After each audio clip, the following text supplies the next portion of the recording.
Arif Muhammad Khan, RN Ravi പോലുള്ള കേന്ദ്ര ചട്ടുകങ്ങളെ സംസ്ഥാനങ്ങളിലേക്ക് സ്വർണ്ണനൂലിൽ കെട്ടി നിയമിക്കുമ്പോൾ ചിലപ്പോൾ സ്വപ്നത്തിൽ പോലും RSS നിയന്ത്രണത്തിലുള്ള കേന്ദ്ര സർക്കാർ വിചാരിച്ചു കാണില്ല സുപ്രീം കോടതി ഇങ്ങനെയൊരു വിധി പറഞ്ഞുകൊണ്ട് ജനാധിപത്യത്തെയും ഫെഡറലിസത്തെയും ഉയർത്തിപ്പിടിക്കുമെന്ന്. തമിഴ്നാട് നിയമസഭ പാസാക്കിയ 10 ബില്ലുകളാണ് ഗവർണർ RN രവി തടഞ്ഞുവെച്ചത്. 10 ബില്ലുകളും പ്രത്യേക മന്ത്രിസഭാ സമ്മേളനം വിളിച്ച് വീണ്ടും പാസാക്കി ഗവർണർക്ക് അയച്ചിട്ടും അതിന്റെ മുകളിൽ അടയിരിക്കുകയായിരുന്നു ഗവർണർ അനിശ്ചിതമായി തടഞ്ഞുവെച്ചെന്ന് കാണിച്ച് ഒടുവിൽ സുപ്രീം കോടതിയെ സമീപിക്കുകയായിരുന്നു തമിഴ്നാട്. ഗവർണർ പാലിക്കേണ്ട സമയപരിധി നിശ്ചയിക്കണമെന്നും ആവശ്യപ്പെട്ട് കേരളം സമർപ്പിച്ച ഹർജിയടക്കം സുപ്രീം കോടതിയുടെ മുന്നിലുണ്ട്. അതിനാൽ തന്നെ സുപ്രീം കോടതി വിധി എല്ലാ ഗവർണർമാർക്കും ബാധകമാണ്.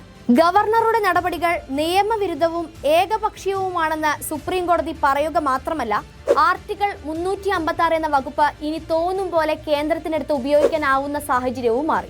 ഗവർണർ ജനാധിപത്യത്തെ മാനിച്ചുകൊണ്ട് വേണം പ്രവർത്തിക്കാനെന്നും സംസ്ഥാനങ്ങളുടെ സുഹൃത്തും വഴികാട്ടിയുമായി രാഷ്ട്രീയം മറന്ന് പ്രവർത്തിക്കണമെന്നും സുപ്രീം കോടതി നിരീക്ഷിച്ചു.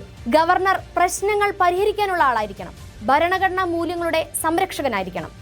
ഗവർണറെ നയിക്കേണ്ടത് ഭരണഘടനയായിരിക്കണം. രാഷ്ട്രീയ പരിഗണന വെച്ചാണോ താൻ പ്രവർത്തിക്കുന്നതെന്ന് ആത്മപരിശോധന നടത്തണമെന്നും വിധിയിലുണ്ട്. മാത്രമല്ല, തമിഴ്നാടിന്റെ ബില്ലുകൾ മടക്കിയ അന്നു മുതൽ അത് പ്രാബല്യത്തിലായെന്നും സുപ്രീം കോടതി വിധിക്കുമ്പോൾ ഇതിൽ പരം ഒരു നാണക്കേട് ഒരു ഗവർണർക്ക് ഇനി വരാനുണ്ടോ? എന്തായാലും വിധി കേട്ട പാതി കേൾക്കാത്ത പാതി കേരളത്തിലെ മാധ്യമങ്ങൾ, പ്രത്യേകിച്ച് മാതൃഭൂമി, ഓന്ത് നിറം മാറുന്നതിലും വേഗത്തിലാണ് നിറം മാറിയത്. എഡിറ്റോറിയൽ തന്നെ സ്വേച്ഛയ്ക്ക് പൂട്ട് എന്ന തലക്കെട്ടോടെ അങ്ങോട്ടിറക്കി. മാതൃഭൂമിയുടെ ഗൽബിന്റെ ഹലുവ കഷ്ണമായ ആരിഫ് മുഹമ്മദ് ഖാൻ ഇപ്പോൾ മാതൃഭൂമിക്ക് വേറെ ലെവലാണോ ലോ ലെവലാണോ എന്ന് മാതൃഭൂമി തന്നെ വ്യക്തമാക്കേണ്ടതുണ്ട്. നവകേരള ഗവർണർ സദസ് എന്ന ബ്രേക്കിംഗിൽ ആരിഫ് മുഹമ്മദ് ഖാനെ ഉല്ലാസഭരിതനാക്കിക്കൊണ്ട് ഇനി അഭിമുഖത്തിനോ അഭിപ്രായത്തിനോ പോലും മാതൃഭൂമിക്ക് വേണ്ട എന്നത് ഉറപ്പായി. മനോരമയാണെങ്കിലോ പതിവ് തെറ്റിക്കാതെ എന്തു വന്നാലും ഇടതുപക്ഷത്തിന്റെ നെഞ്ചത്തോട്ട എന്ന നിലയിൽ തന്നെ വാർത്ത കൊടുത്തിട്ടുണ്ട്. ജനകീയമായ വിഷയങ്ങളിൽ മൗനം തുടരുന്ന മുഖ്യമന്ത്രി പിണറായി വിജയൻ സുപ്രീം കോടതി വിധി വന്ന പാടെ തന്നെ പ്രതികരിച്ചുവെന്ന്.